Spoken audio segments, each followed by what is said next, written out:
Alors dans cette vidéo, on va voir comment réaliser la pièce mort mobile sur Solid Edge. Donc toujours avoir une petite idée sur le principe de fabrication de la pièce. Donc il y a plusieurs façons de faire cette pièce-là. Moi je vais décider de commencer par dessiner la forme qu'on a ici. Voilà. Je ne mettrai pas les chanfreins tout de suite pour vous montrer 2-3 petites choses en plus. Je vais ensuite décider de faire ces deux zones rectangulaires, ces deux protubérances. Alors, j'ai l'impression que cette pièce est symétrique, donc je vais choisir d'utiliser ce plan de symétrie là, ce qui signifie que pour le volume que je vais faire ici, je vais être obligé de faire ça en symétrique. Donc on verra ça tout à l'heure. Donc comme j'aurai ce plan de symétrie, je pourrais faire cette pièce là et après la dupliquer avec une symétrie. Je vais ensuite décider de faire la zone petite protubérance qu'on a à cet endroit-là, c'est un petit cylindre en extrusion. Et je terminerai par la réalisation de ces deux perçages-là, donc que je vais associer. Et il faudra finir par les chanfreins. Voilà, donc on va attaquer. Donc je prends Solid Edge, je fais une nouvelle pièce en métrique, voilà, c'est parti. Donc je vous ai dit que j'allais dessiner la partie qui ressemble à un L, on pourrait dire. Donc je fais l'allure, j'ai dit que je ne mettais pas les chanfreins en place, donc je dessine mon allure. Et là après je vais aller récupérer les informations sur mon plan. Je sais que la hauteur de la pièce totale c'est 26 mm. Je sais que la hauteur qu'on a dans la partie haute sur le plan c'est marqué 15 mm. J'ai une largeur de pièce totale de 20 mm,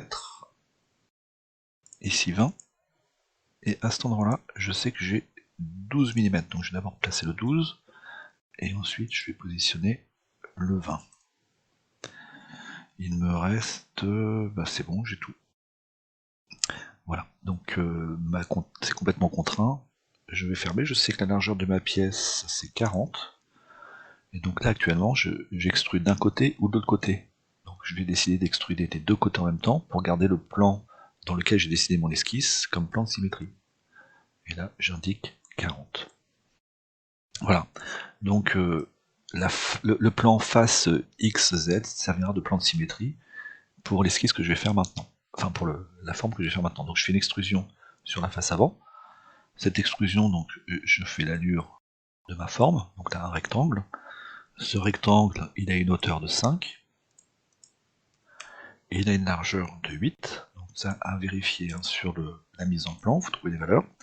Je sais que latéralement, j'ai une cote de 3,7 ici en largeur pour positionner le côté du rectangle, et sur le rectangle, donc là on regarde un petit peu, on regarde ici et on voit qu'en fait ce cercle là, on a un trait ici, et ce trait en fait correspond aussi à cet axe là.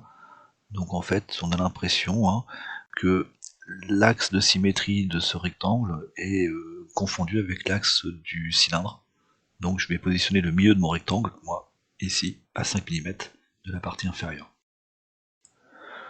Donc je mets une cote entre le bas et le milieu du rectangle, et je la mets à 5. Voilà, c'est complètement contraint, donc c'est parfait. J'extrude sur une longueur de 36. Naturellement, comme je fais mon extrusion et que j'étais encore en mode extrusion double, je n'oublie pas de décocher cette partie-là pour pouvoir mettre mon 36. Je ne sais... Oui, il est pas fait, donc je vais refaire le 36. J'ai dû cliquer sur le bouton. Voilà, extrusion. Je décoche ici et je mets 36. Voilà. Ouais, la pièce, autrement, elle est une partie dans l'autre. Ça va pas fonctionner comme il faut. Voilà, donc j'ai terminé cette pièce-là.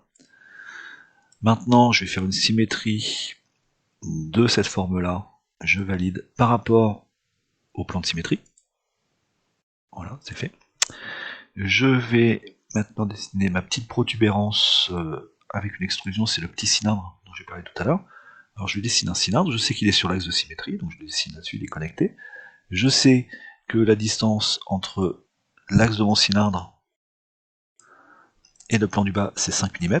ce que je viens de voir tout à l'heure, et maintenant le diamètre extérieur est donné à 8,8.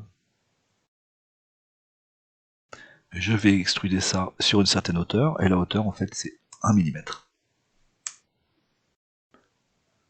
Voilà.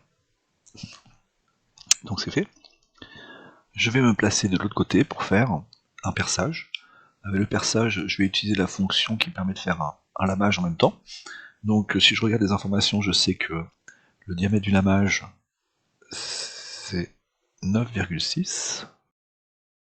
Ensuite, la profondeur de ce lamage est donnée à 14. Le trou qui traverse la pièce ensuite, c'est 6,5. Il va falloir que je positionne dans ce plan que je viens de choisir ma pièce, et là je vais essayer de les réveiller. Oui, je réveille, en déplaçant ma souris, je réveille le cercle précédent, et je récupère le centre de cercle précédent. Donc je suis connecté, et je dirige mon trou du bon côté pour faire le trou. Voilà, on a presque terminé la pièce, il ne reste plus qu'à faire les chanfreins. Alors pour les chanfreins, si je regarde le chanfrein, vous avez une largeur de 12 ici, donc la cote qu'il y a de là à là va être de 8, parce que la largeur de la pièce était 20, donc 8, et j'ai un chanfrein qui fait 4 de haut. D'accord? Je connais pas forcément, je connais la hauteur ici, mais je vais la hauteur en fait 26 moins 14, ici ça va être 12. On va donc gérer ça directement dans le logiciel. Je vais faire un chanfrein, mais le chanfrein, classiquement, vous travaillez toujours avec retrait égaux, donc ça fait des chanfreins à 45 degrés. Moi, je vais exprès choisir 2 retraits. Je vais prendre une phase de référence, et je valide, et dans cette phase-là, je vais dire, ah, je vais faire un chanfrein sur ce trait-là, sur ce trait-là, et sur ce trait-là. J'ai 2 retraits, donc le plus grand retrait, bah, je vais tester celui-là, je le mets à 12, parce que ah bah c'était bon, parfait, donc voilà, j'ai un retrait de 4, et un retrait de 12. Si c'est pas les bonnes codes, vous pouvez directement changer les valeurs, en modifiant directement la code que vous avez ici. Voilà, donc j'ai fait ma pièce, voilà, telle qu'elle est voulue. Donc j'ai terminé la première partie. Il reste à faire les mises en plan, et dans l'exercice que moi je vous ai donné, je veux que vous fassiez exactement la même mise en plan que ce qui a été fourni. Donc on va voir ça dans la suite.